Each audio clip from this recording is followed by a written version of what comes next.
চোখটা একটু বন্ধ করুন তো, ভাবুন তো সেই সমুদ্রের কথা, যেই সমুদ্র বিশাল নীল আকাশের নিচে আচ্ছাদিত সমুদ্রের ঢেউয়ে মনোমুগ্ধ করছে। এইবার ভাবুন সেই সমুদ্রের কথা, যেই সমুদ্র নীরব, মৃত, প্লাস্টিকে ভরা।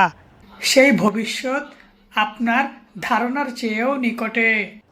আসসালামু আলাইকুম। আজকে আমি SDG 14 লাইফ বিলো ওয়াটার নিয়ে আপনাদের সামনে হাজির হয়েছি। পৃথিবীর 70% সমুদ্রে আবৃষ্ট।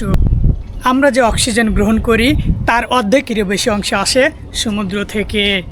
পৃথিবীতে 330 কোটি মানুষের খাদ্যের উৎস হচ্ছে সমুদ্র, কিন্তু আজ এই সমুদ্রকে আমরা ধ্বংস করে ফেলছি।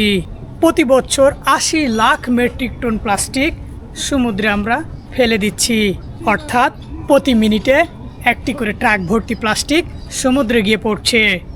ক্ষুদ্র প্লাঙ্কটন থেকে শুরু করে বিশাল তিমি পর্যন্ত সমুদ্রের আজ 700টির বেশি প্রাণী বিলুপ্ত হয়ে গেছে উষ্ণ, গরম আর রাসায়নিক দূষণের কারণে। এটা ভবিষ্যৎ নয়, প্রতিনিয়তই ঘটছে আমাদের সাথে, জীবনের সাথে।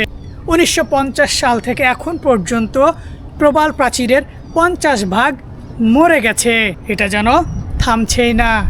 বিজ্ঞানীরা বলছে 1950 সালের মধ্যে সমুদ্রে মাছের চেয়ে প্লাস্টিকের ওজনে বেশি হবে।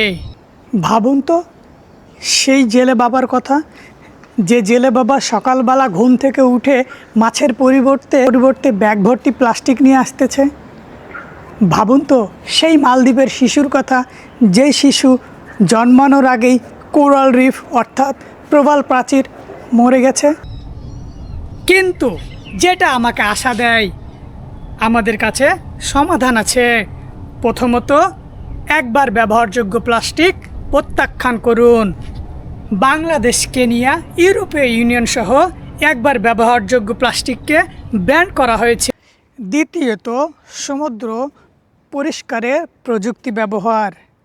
The ocean clean up project নামে সমুদ্র থেকে 1 কোটিরও বেশি প্লাস্টিককে উত্তোলন করা হয়েছে, যা আমরা এটা কিভাবে করতে হয় দেখেছি। তৃতীয়ত, টেকসই মৎস্য আহরণ।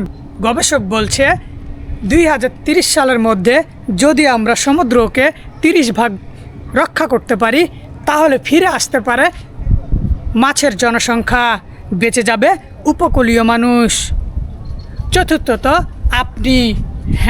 আপনি ওয়ান টাইম ব্যবহারযোগ্য প্লাস্টিক প্রত্যাখ্যান করবেন, ততবার আপনি একবার করে সমুদ্র ক্লিন আপ করবেন। SDG 14 শুধুমাত্র সমুদ্রের নিচে বা কাগজে কলমে নয়, এটা আমাদের সমুদ্রের সাথে প্রতিশ্রুতি, প্রবালের সাথে, মাছের সাথে, ভবিষ্যৎ প্রজন্মের সাথে। সমুদ্র আমাদের সব কিছু দিয়েছে, অক্সিজেন, খাবার, জীবন, বৃষ্টি, কিন্তু সেই সমুদ্র আমাদের কাছে একটা মাত্র জিনিস চেয়েছে, আমাকে মেরে ফেলো না তোমরা। আমি আলামিন বিশ্বাস করি আমরা সমুদ্রকে বাঁচাতে পারবো, যদি সেটা আমরা গ্রহণ করি। সিদ্ধান্ত নেওয়ার সময় এখনই। আসুন SDG 17টা গোল বাস্তবায়িত করার জন্য একসাথে কাজ করি।